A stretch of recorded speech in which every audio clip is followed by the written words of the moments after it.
જય મા ચામુંડા ચામુંડ માતાની અસીમ કૃપાથી શીરો બનાવવા માટેનો ચૂલો તૈયાર થઈ રહ્યો છે અને તે આપણા કાકા તૈયાર કરી રહ્યા છે। હું દૂધ ગરમ કરી રહ્યો છું, શીરામાં રેડવા માટેનું છે અને ત્યારબાદ આપણે તેલમાં ભૈરન નાખીને શેકી રહ્યા છે તે જોઈ રહ્યા છો।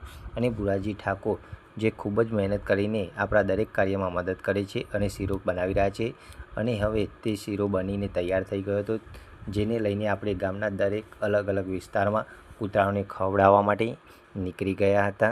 અને જ્યારે આપણે કૂતરાઓને એ શીરો ખવડાવી રહ્યા હતા ત્યારે આપણને કંઈક અલગ જ આનંદ મળી રહ્યો હતો અને કૂતરાઓ પણ એ ખાઈને ખૂબ જ ખુશ હતા કે તેમને કંઈક અલગ આજે ખાવાનું મળી રહ્યું છે। આ કાર્યને આજે સંપન્ન કરવામાં જો મોટો ફાળો હોય કોઈનો તો આપણા દાતાશ્રીઓનો છે, જેમને નાનું મોટું દાન આપ્યું છે અને ગ્રુપના દરેક સભ્યનો છે, જેમને આ કાર્ય માટે ખૂબ જ મહેનત કરી છે। તેથી ગામના દરેક લોકો અને ગ્રુપના લોકો આ રીતના સપોર્ટ આપતા રહે તે માટે જય માતા।